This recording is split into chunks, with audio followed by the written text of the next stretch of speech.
O professor está por aí, né?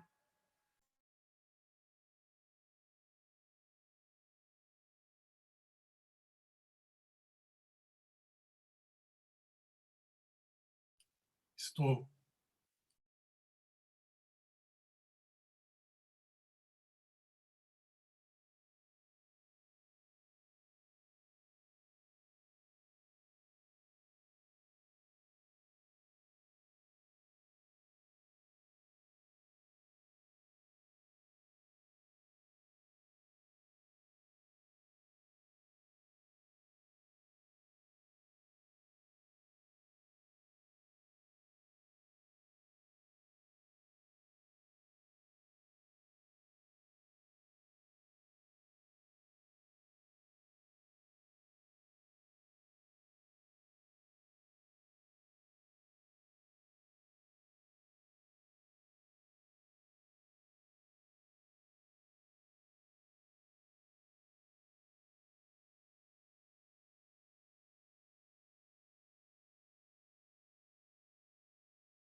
Olá, muito bom dia. Sejam todos muito bem-vindos, muito bem-vindas. É um prazer estar aqui novamente com o Fábio Caldas, professor Paulo Nassar, um prazer recebê-lo. Eu sou Ana Paula Vitelli, presidente da Brigham, e vou usar esses minutos iniciais para fazer dar minhas palavras de abertura a este evento. Eu, inicialmente, gostaria de contar que nossa missão, enquanto Câmara de Comércio e Indústria do Brasil, Câmara Britânica de Comércio e Indústria do Brasil, é sermos a referência da comunidade empresarial Reino Unido-Brasil, propiciando um fórum cada vez mais relevante para o incremento do comércio bilateral, investimentos, serviços e relacionamentos. A Câmara está presente em São Paulo, Rio de Janeiro, Paraná e Minas Gerais, e fazer parte desta nossa comunidade significa se conectar com empresas e executivos de alto poder de decisão, de grandes empresas britânicas e brasileiras estabelecidas aqui no Brasil, e também empresas brasileiras de diversos setores da nossa economia. A Câmara opera por meio de comitês e grupos de discussões em diferentes frentes, conforme exibimos no slide de abertura logo antes do início da nossa sessão. Para que você conheça um pouco mais sobre a Câmara e as áreas de atuação, eu convido você a visitar o nosso site no www.brigham.com.br. E gostaria de fazer agora os nossos agradecimentos, inicialmente, aos associados mantenedores da Brigham, cujas marcas estiveram divulgadas no slide de abertura antes de darmos início a esta nossa sessão. Queria também agradecer ao time da Brigham envolvido na organização do webinar, especificamente ao Fábio Caldas, presidente da Brigham no Rio de Janeiro, e que representa o comitê executivo da Brigham naquela filial. Muito obrigado, Fábio, por essa iniciativa. E também, obviamente, quero agradecer à equipe interna da Brigham e da Aberge, né? Hoje, nosso evento é em parceria com a Aberge. E temos aqui o imenso prazer de receber o professor Paulo Nassar, diretor-presidente da Aberge, para uma discussão muitíssimo interessante nesta nossa casa hoje. Professor Paulo, é um prazer tê-lo conosco. E com isso eu fecho minhas palavras de abertura e gostaria de passar a minha palavra ao Fábio Caldas, que também terá algumas palavras iniciais, e desejo a todos uma excelente discussão, um excelente evento. Muito obrigada. Muito obrigado, Ana. Muito obrigado, nossa muito estimada presidente da Brigham, pelas palavras de abertura. Bom dia a todos. Já falou Fábio Caldas aqui. Eu também, além de atuar na Brigham, sou sócio fundador da LS Lightsaber, consultoria empresarial. Tá, agradecer também às equipes internas da Brigham e da Aberge, principalmente Fabrício e Victor. Victor com C, que eu sempre marco isso daí, né, Paulo?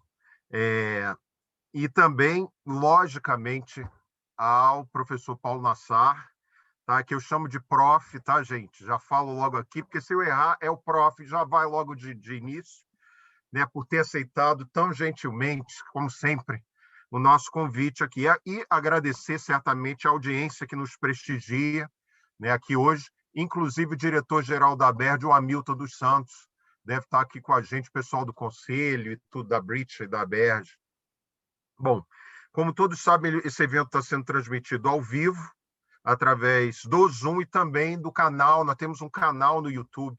Não deixem de ir lá ver o nosso canal do YouTube, tá? Esse evento aqui. Bom, na conversa de hoje, o prof, tá? Aqui está professor no meu brief, que é o prof, nos trará sua visão sobre comunicação estratégica e ESG. Olha, há algum tempo eu gostaria de fazer esse webinar sobre esse tema, que contém 2 itens nevrálgicos. Me permite falar um pouquinho aqui. ESG, né, que eu acho que sim, claramente sim, nevrálgico para a maioria, mas comunicação estratégica, eu observo no ambiente de negócio, não é tão claramente considerado assim. E, a meu ver, é. E eu vejo que é crucial para determinar quem vai sobreviver ou não no ambiente de negócio a curto, médio e longo prazo, não só no Brasil, no mundo também. E, inclusive, para a implementação do ESG. É o sucesso da implementação do ESG depende da comunicação estratégica.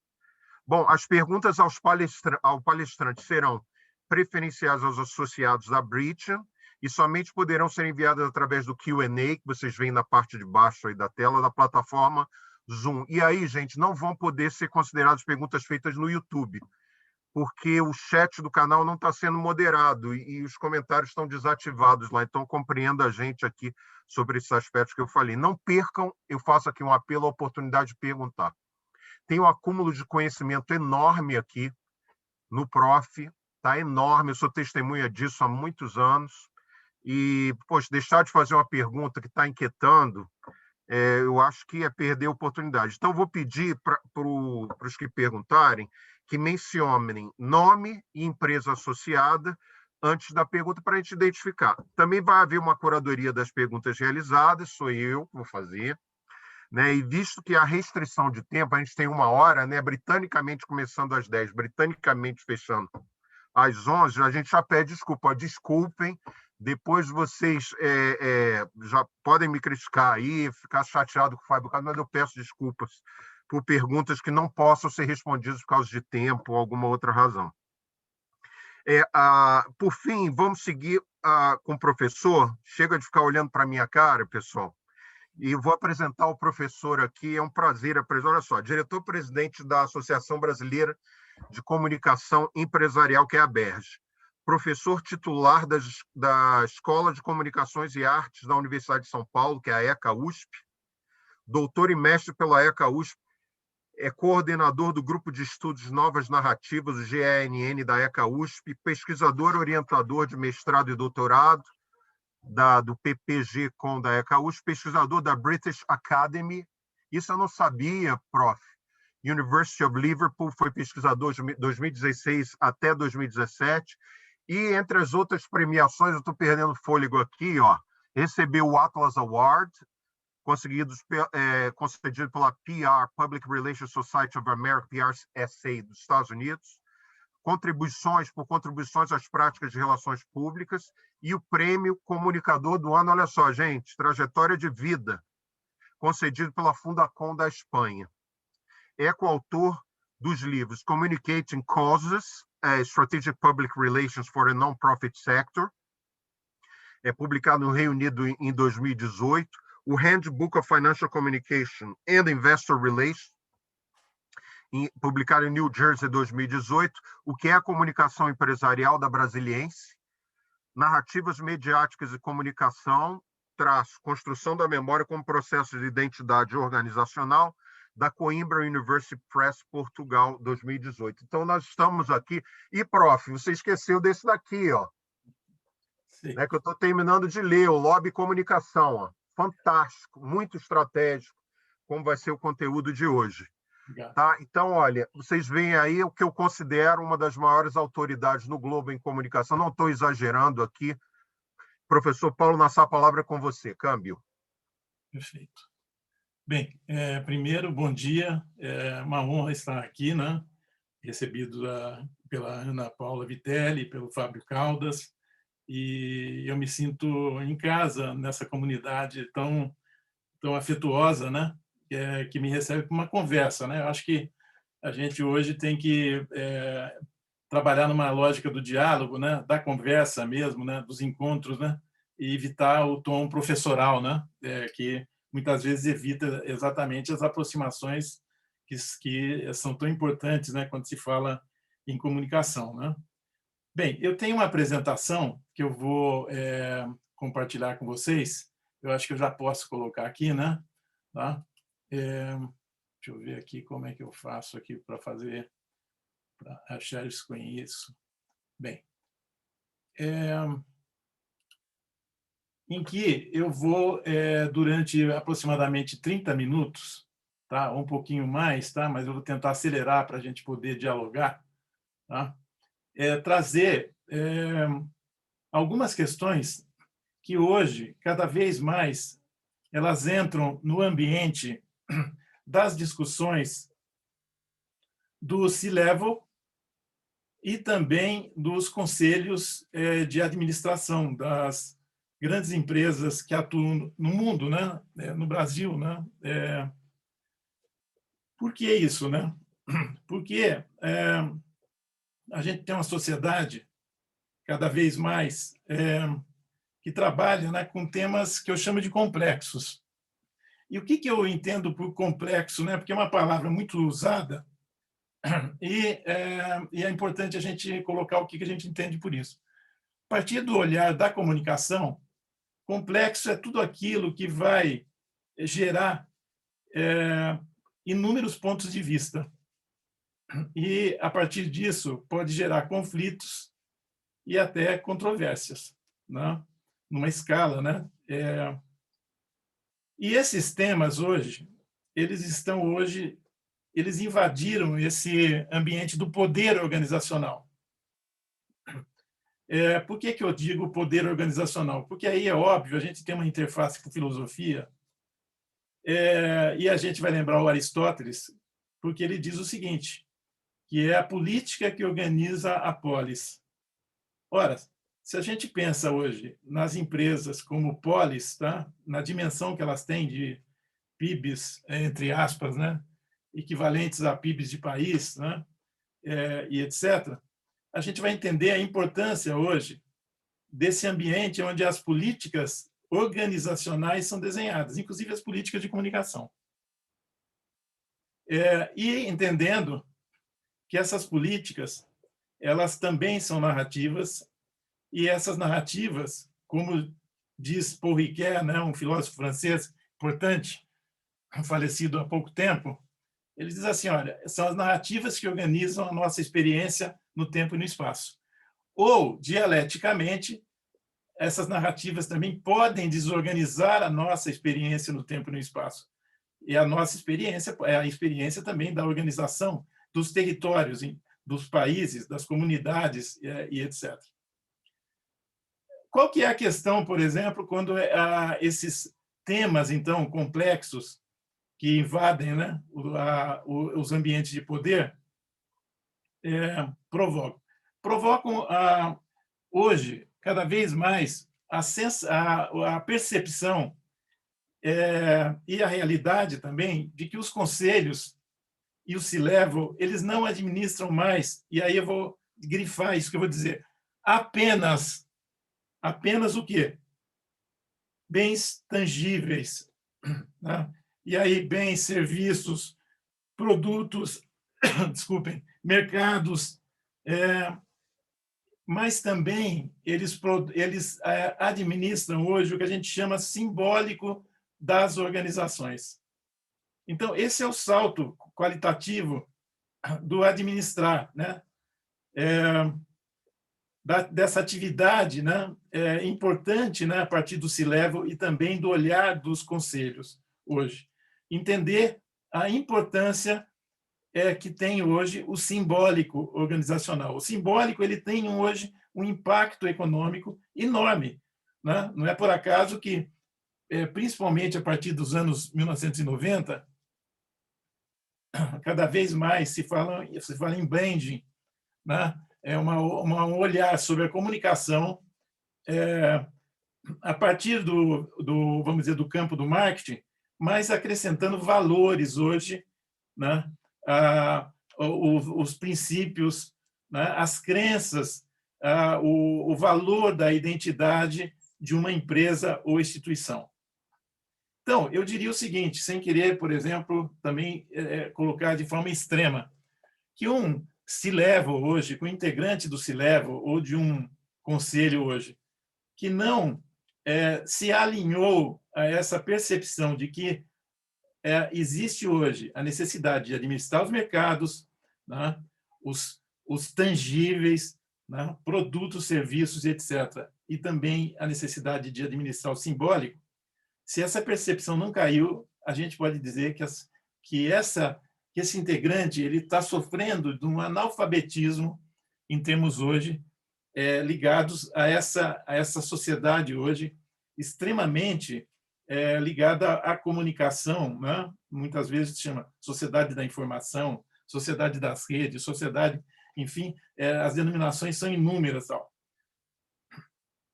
E por que isso é importante? Porque os conselhos, se a gente tiver uma visão antropológica desses conselhos, né? Entrando até um pouco em termos de mitologia, etc., onde você tem, né?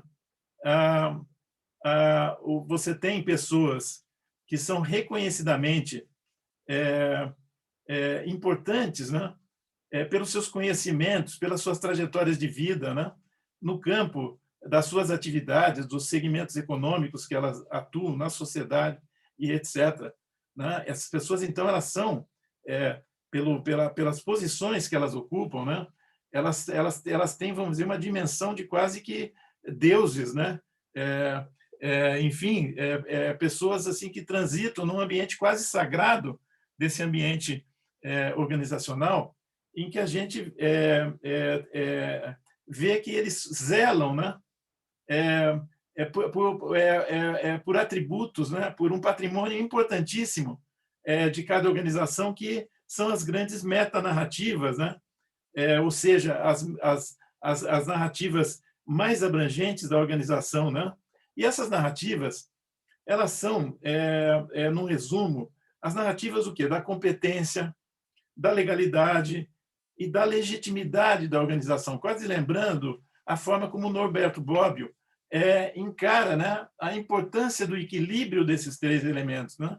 Quando Norberto Bobbio, por exemplo, fala desses três elementos, ele está dizendo o seguinte: qualquer organização que tenha um desequilíbrio na sua competência, na sua legalidade ou na sua legitimidade, né, e a legitimidade está no âmbito da percepção dos públicos, né, essa organização provavelmente estará desestabilizada em termos mais, dentro, vamos dizer, das terminologias corporativas, uma organização que provavelmente está em crise ou estará em crise potencialmente, etc. Então, é muito importante que esse tipo de, vamos dizer, de percepção ele tenha, se assente cada vez mais no ambiente dos conselhos, né? Na medida, por exemplo, que chega um tema, olhar também a dimensão simbólica desses temas, a dimensão comunicacional desses temas. Não? Eu vou aqui, já entrando, então, a partir dessa introdução, né? Dizendo o seguinte, que esses temas, né? Quando a gente fala, então, de comunicação estratégica, uma comunicação, né? Que vai ter que analisar profundamente os temas a partir do insumo da informação. Então, a informação aqui ela é capital como insumo das decisões, né, e da caracterização dos temas. Agora, eu faço aqui uma pergunta que é o seguinte: né, onde que tudo isso começou, né? Essas discussões, né, sobre comunicação, sobre a importância hoje, por exemplo, da questão ambiental, da questão social, da questão de governança, etc. Eu, num olhar mais abrangente, a gente tem, né, vamos dizer, quase que um registro de que é um tema canônico dentro ambiente da comunicação, né? E dentro, inclusive, do ambiente do poder organizacional, né? E aí, o meu, vamos dizer, ponto de referência para começar, né, a puxar, né, esse assunto, eu diria o seguinte, que esse assunto ele começa a se destacar já ao final da segunda metade do século XIX, onde a gente tem, vamos dizer, as bases do que a gente chama segunda revolução industrial, né? E que é onde nascem os grandes negócios, os grandes segmentos, né? E aí nós estamos falando da indústria química, da indústria do petróleo, da logística global, né? Da eletricidade, etc. E é óbvio que nós não poderíamos deixar de destacar a atuação dos grandes empreendedores desse período, né? Já avançando para o início do século XX, né? Onde a gente tem figuras como John Rockefeller, né? E também, né, outras figuras, né? Como Morgan, né? Como Carnegie e outros, né? Ao final do século XIX, a gente ainda pode lembrar a figura aí do Vanderbilt, né? E outros, né? Que transitaram, né? De forma incrível, transformando, né? Os negócios, principalmente nos Estados Unidos, mas que, em termos comunicacionais, em termos relacionais, né? Ao final aí do século XIX e os primeiros 20 anos aí do século XX, né? Eles eram cunhados, né? Eles tinham, vamos dizer, essa rotulagem amplamente na sociedade norte-americana, denominadas, então, como os varões ladrões, né? Apesar de todo o seu empreendedorismo e todo, vamos dizer, a criação de riqueza dos seus negócios e etc., nessa dimensão aí citada aqui, ferrovias, linhas telegráficas, e uma expansão, então, de negócio de grande impacto, né? Não só na sociedade americana, mas também no mundo. Tal. E qual que era a grande questão nesse momento, né?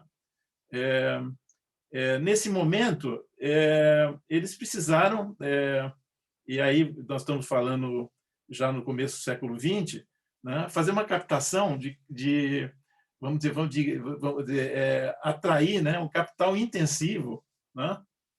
Daquilo que, se a gente fizer uma viagem no tempo, né? A gente vai lembrar aí nos anos 1990, anos 2000, etc., aquela expressão, né? Captar, né? Fazer essa captação de capital intensivo, né? A partir, né? das milhões de velhinhas de Chicago, né? Aquelas pessoas aquela metáfora, né? Das pessoas que colocam as suas poupanças, né? Nas bolsas, etc., não? E que, na realidade, já nesse momento, poderiam, né, obstacularizar essa captação de recursos, né, nessa dimensão intensiva, na medida que você tinha aí um problema de imagem, um problema de reputação, né, desses grandes empreendedores, né? Então, esses grandes empreendedores, né, o que eles fizeram, né? E aí a atuação, por exemplo, do próprio Rockefeller, né? Ele contratou um jornalista chamado Ivy Lee, né? Que é considerado hoje o que a gente chama pai das relações públicas modernas, né? E esse jornalista, então, ele começa um grande trabalho relacional, olha a palavra, relacional, tá? E é óbvio, comunicacional também, tá? Porque é óbvio, a comunicação ela é o elemento mais importante, né? Para que você tenha relacionamentos excelentes com a imprensa norte-americana, e aí nós estamos falando numa dimensão de 400 meios, órgãos de imprensa nos Estados Unidos, né? Estamos falando basicamente de jornais, e também, é óbvio, uma conversa com sindicatos, com comunidades, e etc., e também uma série de ações, né, exatamente para enfrentar esse primeiro desafio estratégico, que era uma imagem ruim, uma reputação péssima na sociedade americana. Então, esse trabalho é óbvio que passou pela fundação de universidades, né? A Universidade de Chicago, por exemplo, tem lá um protagonismo grande do Morgan, né? Hoje, por exemplo, quando nós temos qualquer um de nós que visitar, por exemplo, cidades como Nova York, Chicago e mesmo cidades menores dos Estados Unidos, como Detroit, Miami e etc., nós vamos ver a ação desses grandes empreendedores, né, no campo da cultura, né, no campo da filantropia e etc. Exatamente, isso começou, então, essa questão, né, a partir do impacto, aí nós estamos falando no meio ambiente, né, e aí das comunidades, né, no social, né, nas relações humanas, né, nas relações trabalhistas e etc. E mesmo na governança, começa, então, a gente tem uma trajetória desse tema nos últimos 100 anos na sociedade contemporânea, né, principalmente aqui no Ocidente e tal.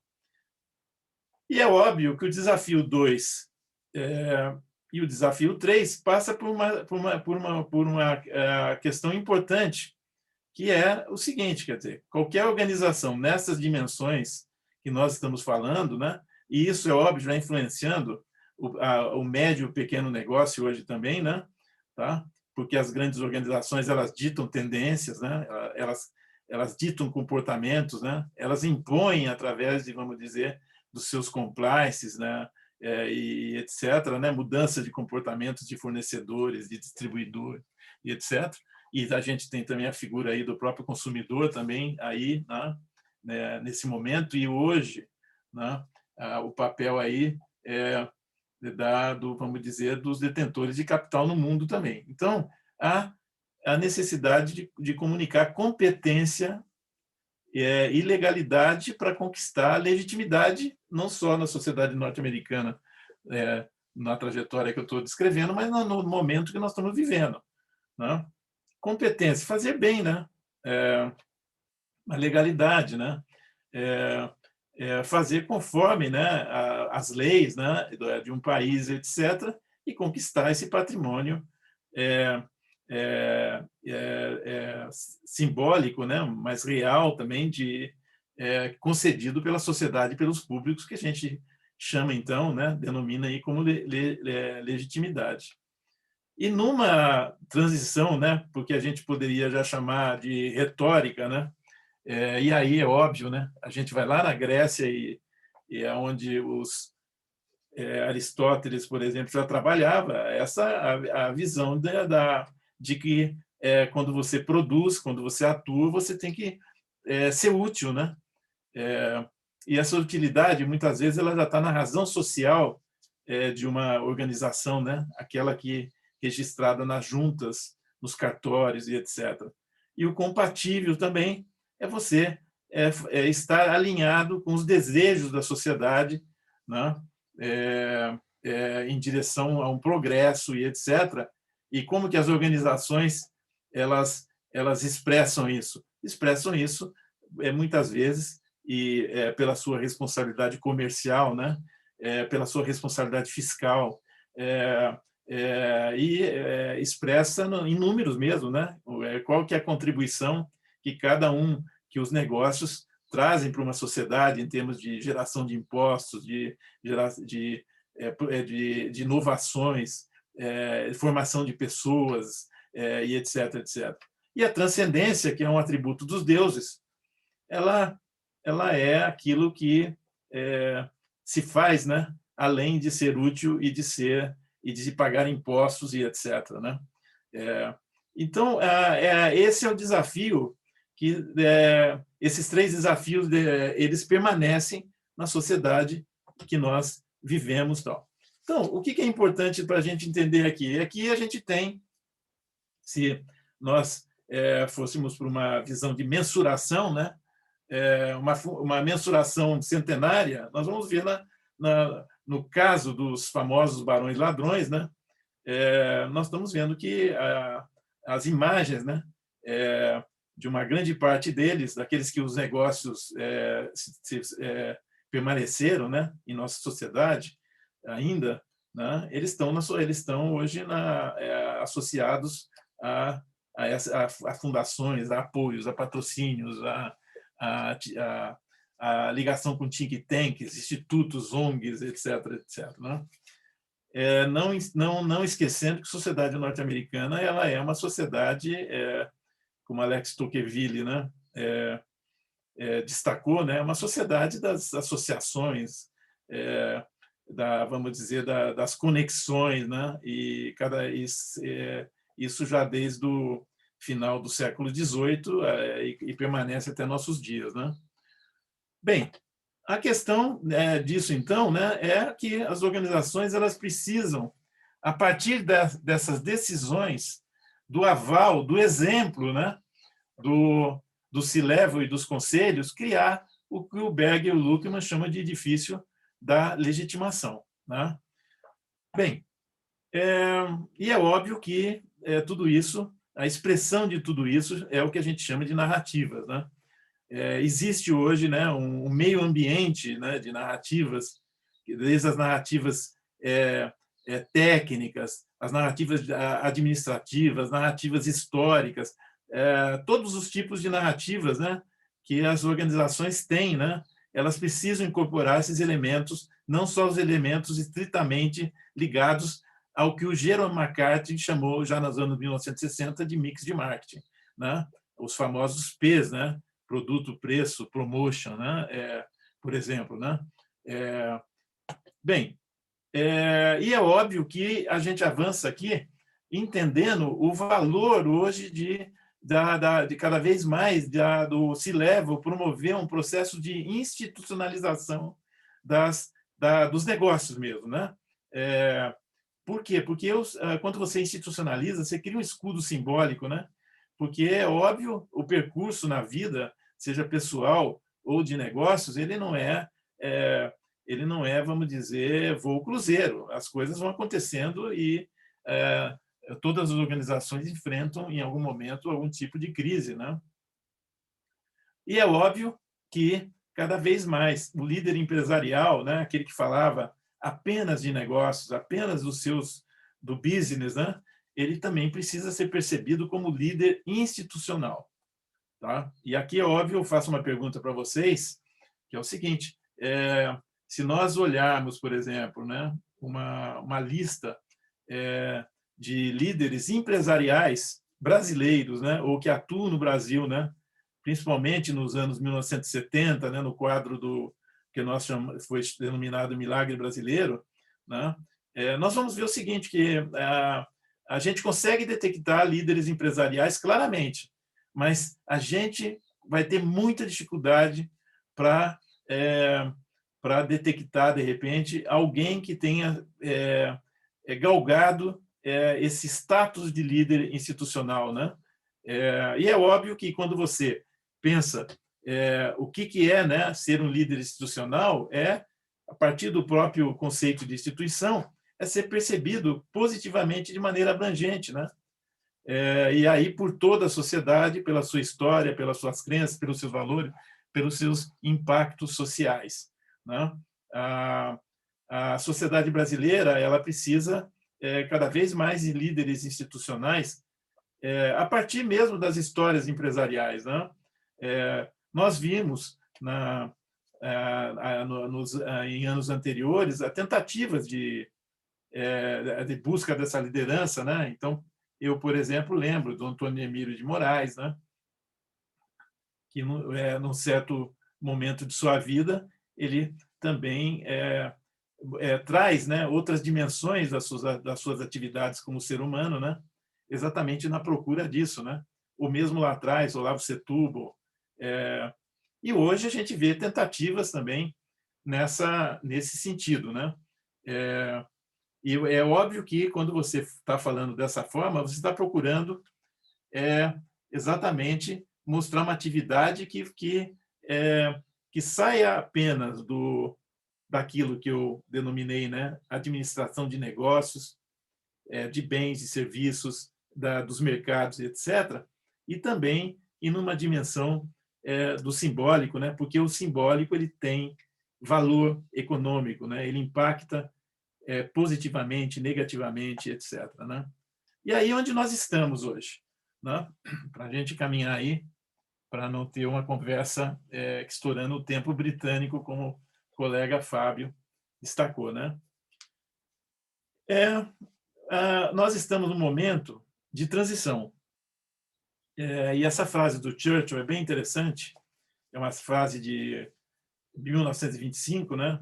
E eu trago sempre o Churchill nas minhas conversas, porque ele foi um líder da narrativa também, tá? Ele enfrenta, né, o nazismo, tá? E outros extremismos, né, da época, numa grande parte vamos dizer, daquele momento histórico, a partir de narrativas, a partir de palavras, né? Não é por acaso que nós hoje lemos com muita admiração, né, os seus discursos, né? E utilizando, né, a mídia poderosa daquele trecho histórico que era o rádio, né, por exemplo, né? Mas também no campo da imagem, né? Então o famoso V da Vitória, né? O seu macacão, né, de bebê, né? E também, né, as suas intervenções, né, em meio de destroços, né? Mostrando coragem, etc., né? Quer dizer, a importância de um líder, né?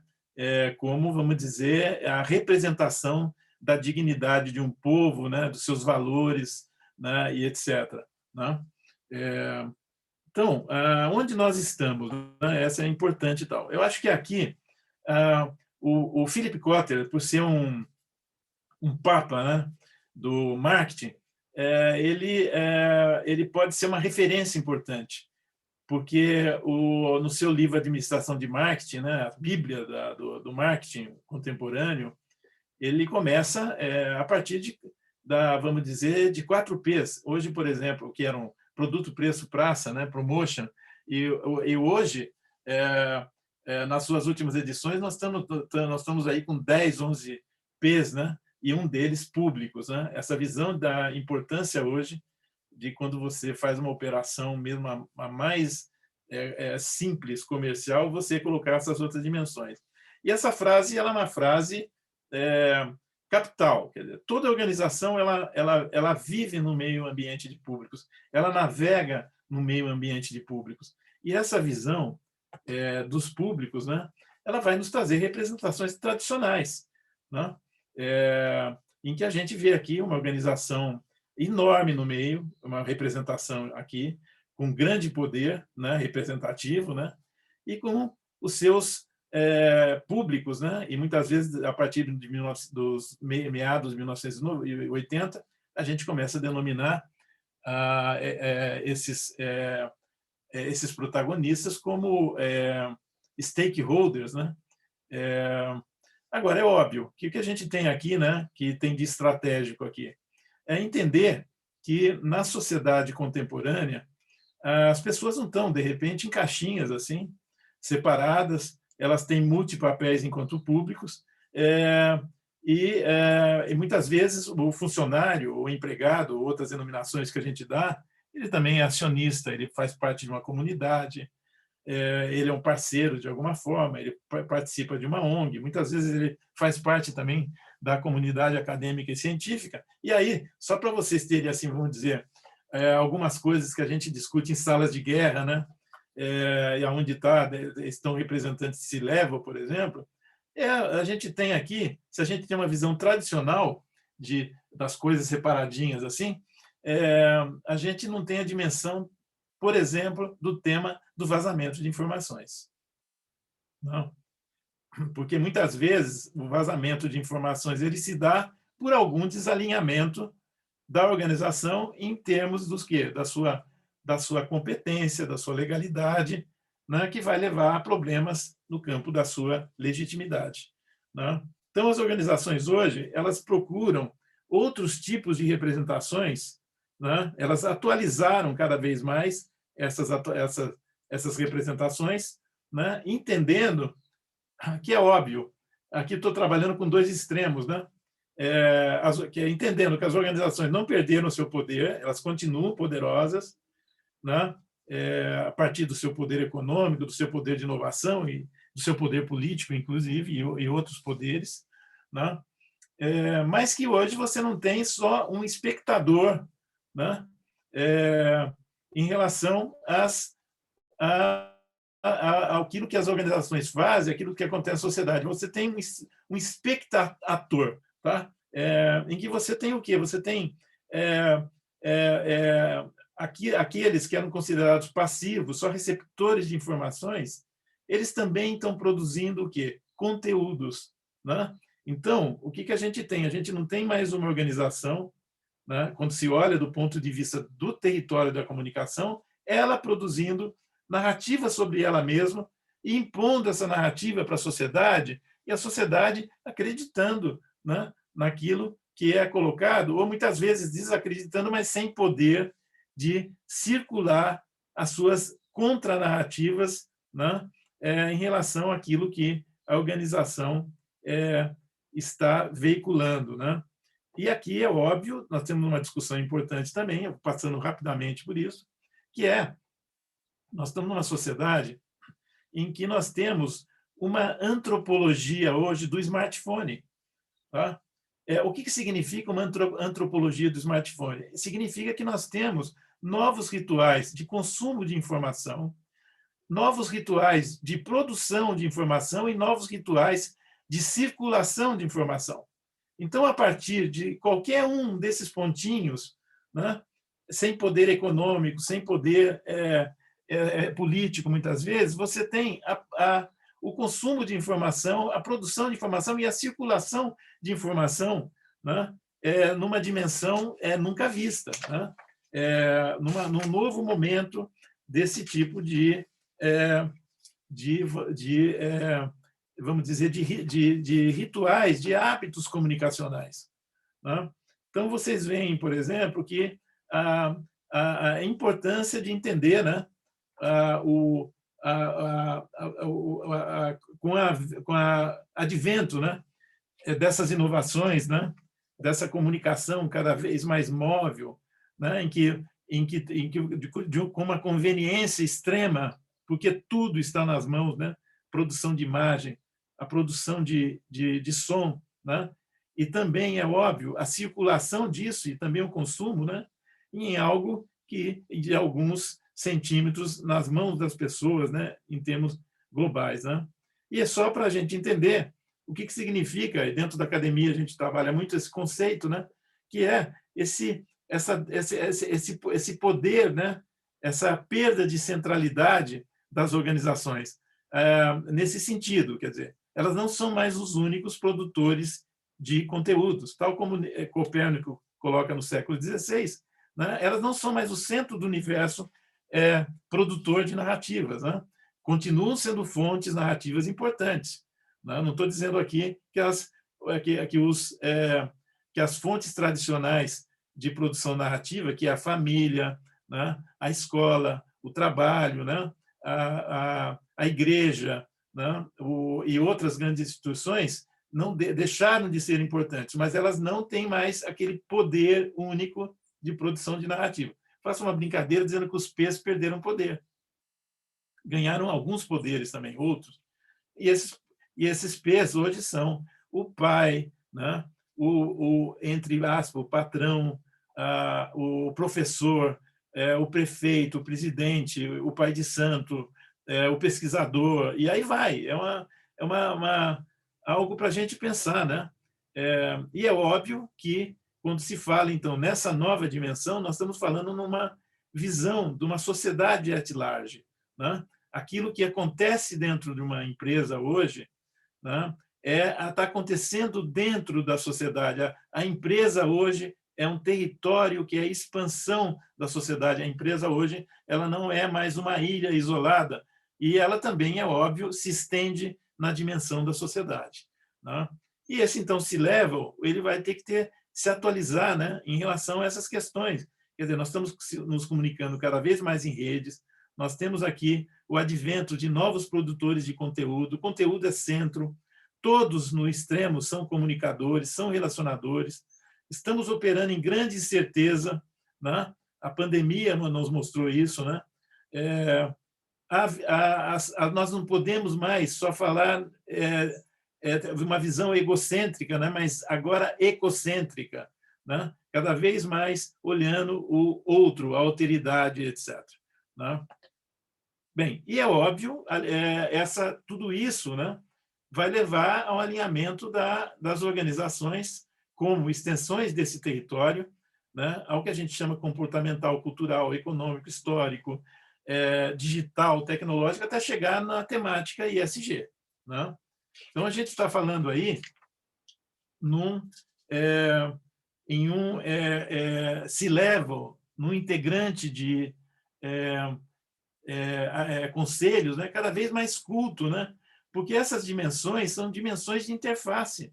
Né? Eu mesmo, como professor, nesse território da comunicação, eu não consigo operar se eu não operar com interfaces poderosas, como a interface da administração, da psicologia social, da antropologia, da sociologia, da economia, etc. E é óbvio, como um ser humano limitado também, né? No tempo e no espaço, eu tenho que aprender a trabalhar em equipes cada vez mais multidisciplinares e daí por diante. Né? Bem, então, se vocês estão vendo que, na realidade, né, todos esses temas que começam a pular na nossa frente, né, como o Churchill coloca em 1920, os fatos, né, tá? Eles são importantes na medida que as organizações que não fazem esses alinhamentos, né, e entram em crises e em desestabilizações em funções de romper com competência, com legalidade, etc., elas podem ter o quê? A perda das suas licenças sociais para operar, o que a gente chama de LSO, ou o enfraquecimento dessas licenças. A gente vê isso, né, cada vez mais quando a gente vê as organizações impactadas, né, em acidentes industriais, né, em questões, por exemplo, de transgressões de legislações, de leis e etc., e com problemas com produtos e daí por diante. Então, o processo de licença social para operar, ele é um processo de inteligência, né, que é óbvio, patrocinado pela direção, né, que tem, então, como objetivo, como coloco aqui nessa tela, refletir sobre os impactos sociais, políticos e comunicacionais das ações da organização. E aí é óbvio, dentro de um quadro de longo prazo e destacadamente institucionais. E com esses objetivos, estabelecer relação de confiança com os públicos, né, com os stakeholders e etc. Né? E, óbvio, por uma narrativa de compromissos. Cada vez mais as empresas falam hoje em propósitos e etc. Isso não é uma retórica vazia, isso é uma retórica que são narrativas que têm valor econômico, né? Valor econômico porque elas estabelecem na cabeça dos públicos posicionamentos da organização, né? A partir do quê? Da sua reputação, da sua identidade, da sua imagem, dos seus comportamentos do dia a dia e etc. Né? Entendendo, então, que essa licença social para operar ela é concedida pela sociedade. Né? Ela tem desdobramentos legais, tá? Mais jurídicos, mas a dimensão dela de concessão social é importantíssima. Né? Tá? E é óbvio que, se a gente está falando de tudo isso, né, esse C-level ele vai ter que trabalhar com um olhar, né, sobre o que a gente chama de riscos. Né? E cada vez mais esses riscos eles entram nessas matrizes. Essas matrizes, é óbvio que aqui eu tenho uma matriz feita a partir de médias, né, globais. Né? Então, você chega em alguns eixos como esses, né, itens como esses. Né? Mas, por exemplo, quando a gente fala, por exemplo, de um risco como bioterrorismo, tá? Eu garanto para vocês que se você não fosse de uma empresa, né, da área de farma e etc., provavelmente você não colocaria isso dentro da sua matriz de riscos, né? E muito menos você colocaria o primeiro item ali que eu destaquei de epidemias, né? Mas a partir de 2 anos de uma pandemia, tá? A gente tem consciência sobre isso, mas é óbvio que muitos elementos que não estão aqui nessa matriz, eles já estão acontecendo como aquela fábula do sapo que estava dentro de um balde e que começou a ser aquecido, e quando ele tomou consciência de que ele ia começar a ferver, a ser cozinhado, ele já não tinha mais condições de pular fora. Então, o C-Level, ele precisa estar muito, eu diria, muito ancorado, né, vamos dizer, em especialistas que desnaturalizam aquilo que que muitas vezes está óbvio e a gente não enxerga por eles estar óbvio, né? Então, essas questões hoje, né, passam, eu tenho certeza que nós poderíamos aqui começar a puxar. Olha, semana passada aconteceu hackeamento, né, de bilhões de senhas, né, o oleoduto, não sei, do leste dos Estados Unidos foi sabotado em termos por hackers, né? Nós podemos aqui trazer os elementos, mas nós estamos aqui numa conversa conceitual, né? Mas eu garanto para os senhores que, neste momento, em algum headquarter, tá, do nosso país, da cidade do Rio de Janeiro, da cidade de São Paulo, comunicadores e C-levels estão discutindo algum desses itens, em função do impacto que isso tem nas operações e também na dimensão simbólica das organizações, né? E aqui, só para a gente trazer, né, isso aqui é a partir do livro Controvérsias com Opinião Pública, do nosso querido Roberto Castro Neves, que infelizmente faleceu há 2 semanas, grande companheiro nosso, que foi vice-presidente da IBM por muitos anos, listou, quer dizer, olha aqui, controvérsia com o poder público, não é o caso de citar cada um desses elementos, né? Mas eles estão presentes, né, no cotidiano das organizações, como riscos potenciais, né? Tá? Como os riscos inerentes e etc., numa gradação cada vez maior, né? Ou mesmo controvérsias com a comunidade.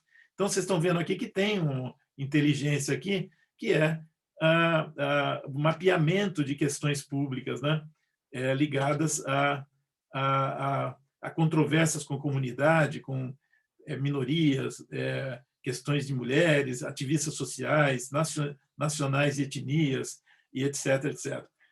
Temas que provocam o tempo inteiro aquilo que eu citei no início, o quê?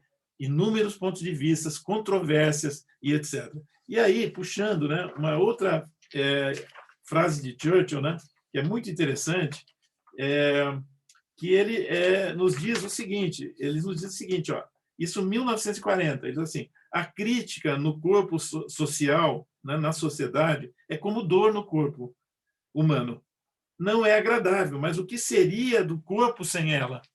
Né? Então, vocês veem o seguinte, quer dizer, a gente não pode fugir das discussões, né, a partir de vieses que provavelmente cada um de nós temos, né?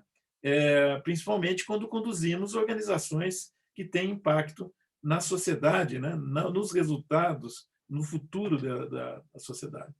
E aí é óbvio, já estou me caminhando para um encerramento da nossa conversa, né? Óbvio que aqui tem algo que faz uma aproximação extrema entre a área de comunicação hoje e a área de inteligência. Tá? E óbvio, quando eu trago aqui o John Keegan, que é um grande estudioso da história da guerra, né?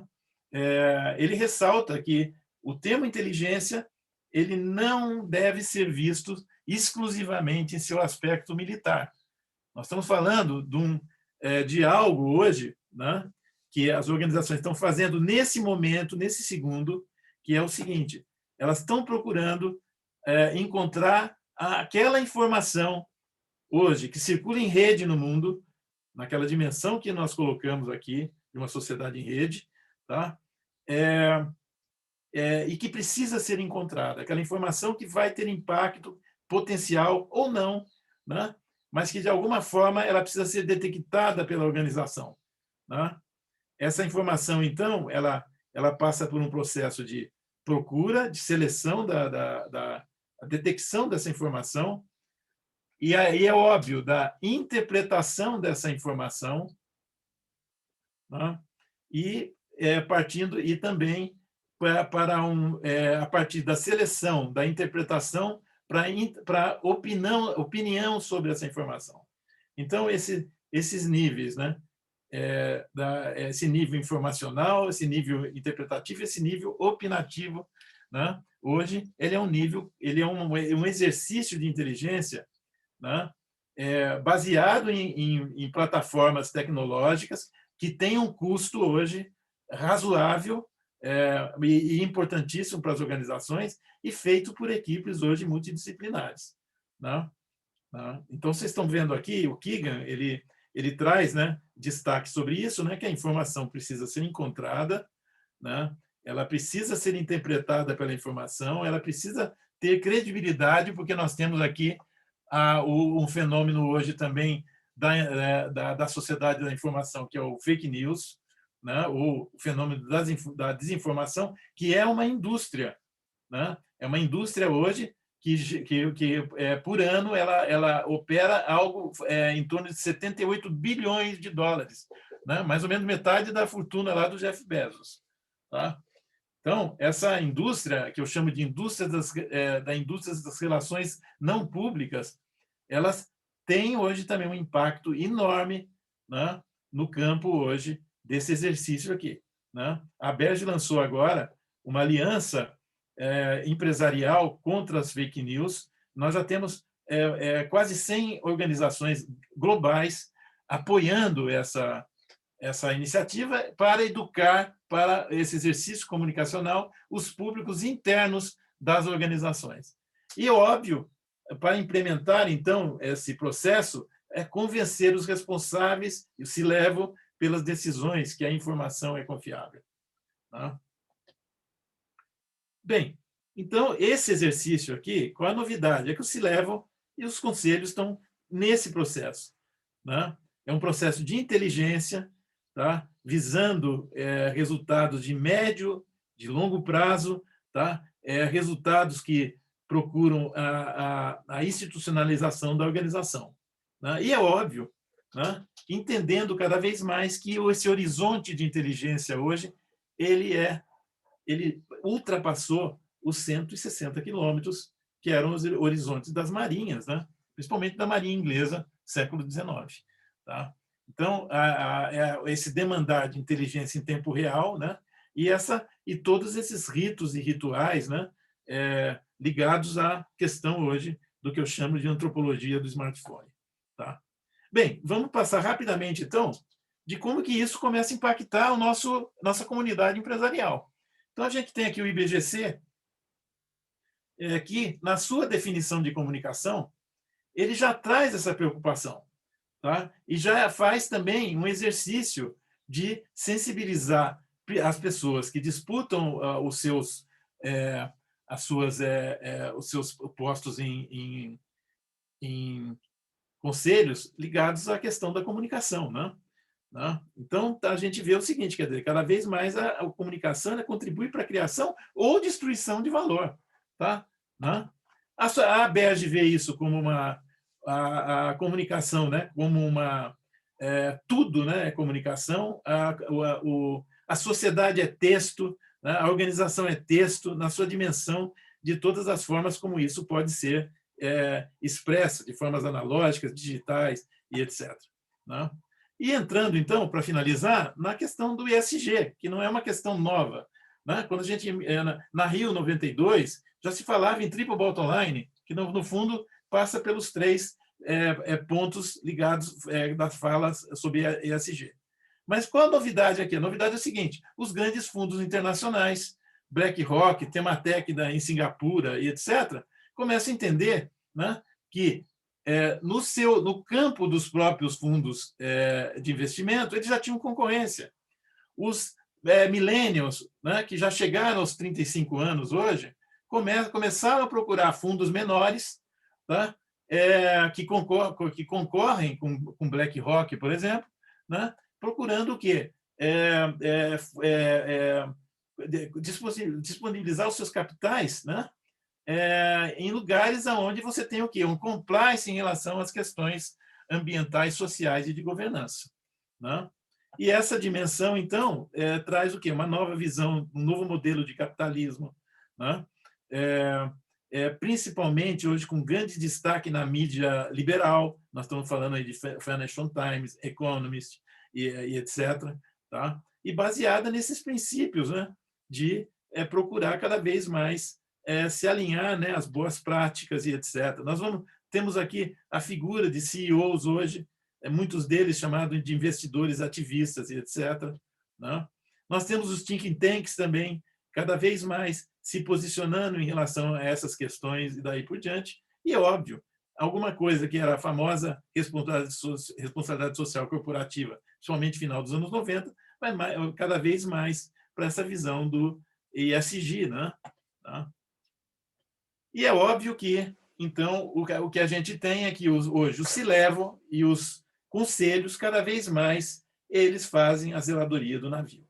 Tá? O navio aqui como metáfora das organizações. Bem, fiz aqui um rally com vocês, corri, quis ser britânico, né? Mas eu acho que eu não consigo, mas eu terminei 1 minuto antes. Né, Fábio? Mil desculpas aí pela correria. Não, professor, sem problema, muito denso, muito estratégico, fantástico.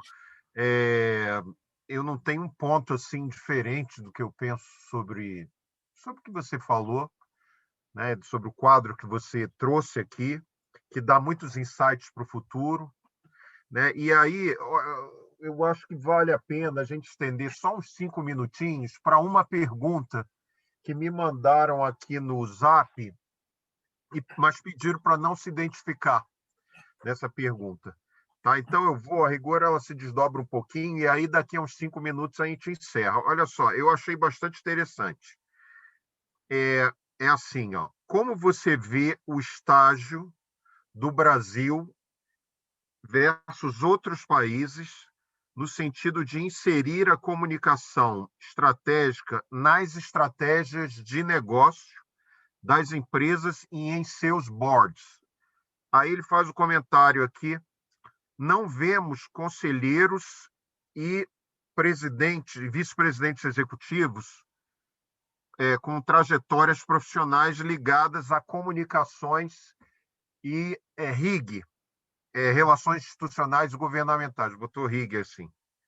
Então, essa é a pergunta: como você vê o estágio do Brasil nesse sentido? E qual seria o melhor caminho para reverter tal situação de dissociação entre a comunicação e o negócio em nível estratégico? Bem, é uma pergunta, óbvio, eu não vou conseguir respondê-la na dimensão que ela é necessária, né? Mas eu vou trazer alguns inputs aqui. Primeiro, o seguinte: a gente já tem uma transformação no próprio ensino de administração no país. Tá? Então, você tem, por exemplo, as escolas de referência, tá? Uma delas, a própria Fundação Getúlio Vargas, tá? Já inserindo esses conteúdos ligados àquilo que se chamava, numa separação, vamos dizer, grosseira entre tangível e intangível, tá?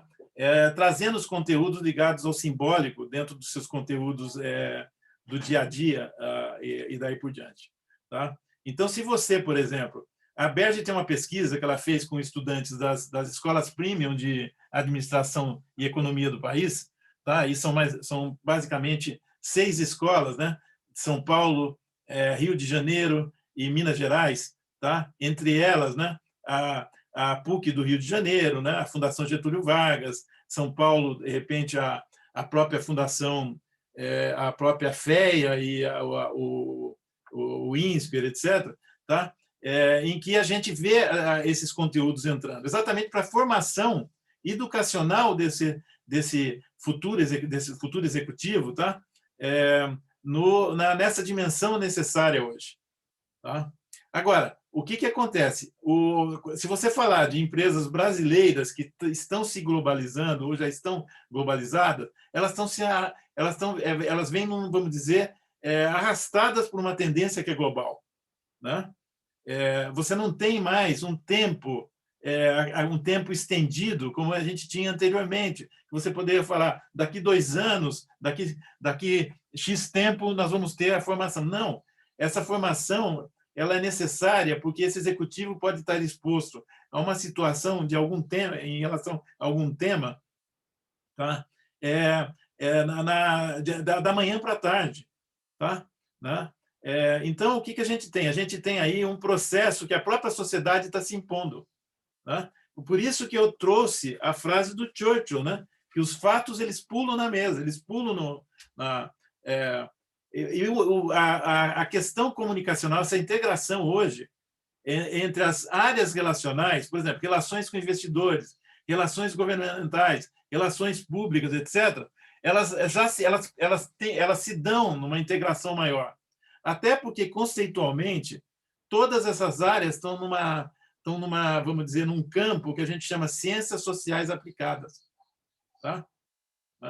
Você não discute hoje uma questão de relações governamentais se você não colocar também a questão comunicacional. Né? Tá? Então, o jogo ele não está mais só dentro do board. Tá? E o board tem que entender isso. Tá? O jogo hoje é um jogo que tem outros atores. Tá? E nessa dimensão, eu acho que eu trago alguns inputs para poder responder isso aí. Tá? Prof, olha, é uma pena, né, porque eu mesmo aqui teria muitas perguntas que nós temos que fechar agora. Né, E aí as crises vão se acumulando, como a gente vê, crises e ameaças à licença social para operar a LSO vão se acumulando enquanto está nessa transição que eu acho que vai durar um certo tempo. É uma responsabilidade grande das diretorias executivas e dos boards das empresas, né, para fazer que esse gap seja coberto o mais rápido possível, porque há um gap, a meu ver, gigantesco, né? Nessa integração na resposta das organizações a esse ambiente multi-stakeholder e aquela rede neural que teve um impacto muito grande quando você mostrou aquele slide lá, prof. Então, olha só, eu queria aqui agradecer a nossa presidente, né, a Ana Vitelli, prestigiar aqui o nosso evento, as equipes internas da Britcha e da Aberj, na figura aí dos seus líderes, o Fabrício, da Britcha, e o Victor, né, o apoio que deram na organização, a audiência que nos prestigia, né, aqui, né, ao Hamilton, que está por aí, né, o Hamilton dos Santos, né, o diretor-geral da Aberj, e, bom, essa audiência aqui, alguns me mandam aqui, alguns zaps estão pedindo indicações de livros. Inclusive livro seu, prof. Estão me pedindo aqui, ainda estão me mandando zap aqui. E aí depois eu vejo, assim com você. E, obviamente, o último agradecimento, tá, prof? É para você, né, tão ilustre aí, palestrante, e que trouxe muitos insights, muito, para a gente pensar muito, não só para médio e longo, mas também curto prazo, aí para melhorar, né, a nossa sociedade, né, as nossas empresas, as nossas vidas profissionais e até pessoais, eu arriscaria falar. Olha, queria dizer para vocês não deixarem de ver os próximos eventos da Britcha no www.britcha.com.br. Nós vamos trazer esses flashes estratégicos, como foi esses webinars de hoje, né? E eu vou fechar com aquelas minhas palavras, né, que vocês conhecem. Fiquem, inclusive você, prof, tão querido, fiquem saudáveis e bem, vocês e os seus, não só vocês, os seus, interna primeiro e externamente. Muito obrigado mesmo, por vocês e a gente mantém contato aí próprio. Depois a gente fala. Muito obrigado. Muito obrigado, viu, pela oportunidade de conversar sobre esse tema que eu gosto muito. Obrigado. Eu que agradeço, Prof. Tchau, tchau a todos.